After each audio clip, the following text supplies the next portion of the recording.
समुद्रपुर की सुबह।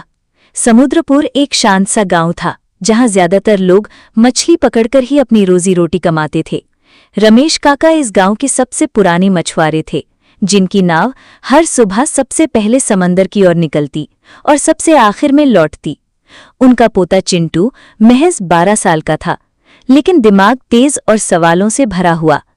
एक दिन उसने पूछा, दादाजी, आप हमेशा सबसे अलग जगह पर मछली पकड़ते हो, ऐसा क्या खास है वहां?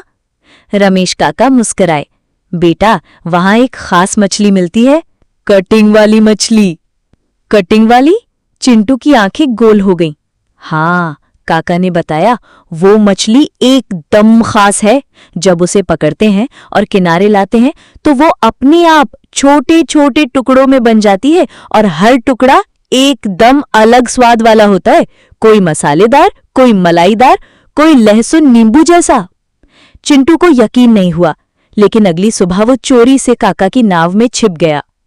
समंदर की गहराई में रमेश काका अपनी पुरानी नाव नील गगन में सवार होकर जैसे ही समंदर के उस पुराने हिस्से में पहुंचे जिसे गांव वाले नीला कुआं कहते थे, उन्होंने जाल फेंका। कुछ ही देर में जाल भारी हो गया। चिंटू हैरान हो गया जब काका ने जाल बाहर निकाला। उसमें एक अजीब सी मछली थी, नीली चमक वाली। उसके शरीर पर धारियों की तरह सफेद चिन्ह थे, जैसे किसी ने पहले से कट लगा रखे हों। काका ने जैसे ही उसे टोकरा में रखा, मछली चप चप आवाज के साथ 6 टुकड़ों में बंट गई और हर टुकड़ा से अलग खुशबू आ रही थी। पहली बिक्री। काका ने मछली को लेकर गांव वापस लौटे और उसका फिश कटिंग बॉक्स तैयार किया। हर टुकड़े को एक नाम दिया, मसालेदार टुकड़ा, बटरफ्लाई टुकड़ा, तंदूरी टुकड़ा वगैरह। लोगों ने जब पहली बार चखा तो उनका मुंह खुला का खुला रह गया। किसी ने ऐसी मछली कभी नहीं खाई थी। स्वाद ऐसा जैसे पहले से पका हुआ हो। शहर से व्यापारी आया। कुछ हफ्तों में कटिंग वाली मछली का नाम दूर दूर तक फैल गया। एक दिन एक लंबी कार समुद्रपुर में आई।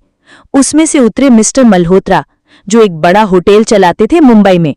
मैं इस मछली का ठेका लेना चाहता हूं, उन्होंने काका से कहा।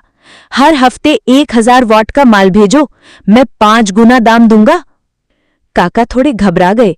बोले, मुझे तो एक हफ्ते में मुश्किल से 10 मछलियां मिलती हैं, वो भी किस्मत से। मल्होत्रा बोले, मुझे फर्क नहीं पड़ता, तुम ढूंढो या पकड़ो, बस हर हफ्ते 1000 वॉट की कटिंग मछली चाहिए। लालच की हद।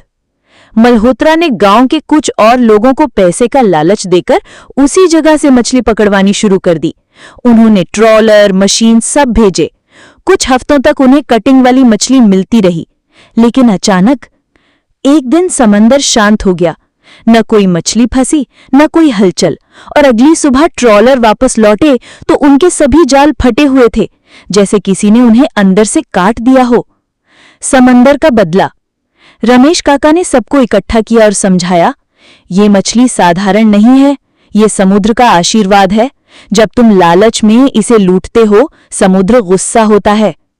चिंटू ने पहली बार देखा कैसे काका ने समुद्र की ओर सिर झुकाकर माफी मांगी और टोकरा भर फूल समर्पित किया। धीरे धीरे कटिंग मछली दोबारा दिखने लगी, लेकिन अब हर कोई उसका आदर करता था। कोई लालच नहीं, कोई जबरदस्ती नहीं। अंतिम कटिंग। मल्होत्रा लौटकर फिर कभी नहीं आया। गांव वालों ने मिलकर एक छोटी सी कटिंग फिश मंडी बना दी, जहां हर टुकड़े को एक कहानी दी जाती थी। चिंटू अब बड़ा हो चुका था और उसने कटिंग मछली पर किताब भी लिखी, फिश दैट डिवाइडेड इटसेल्फ, जो बाद में बच्चों के लिए बेस्ट सेलर बनी। सीख। प्रकृति के उपहार का सम्मान करो, वरना वो रूठ पी सकती है। और सबसे जरूरी बात, कुछ मछलियां सिर्फ स्वाद नहीं, सोच भी बदल सकती हैं। तो दोस्तों, ये थी हमारी आज की कहानी।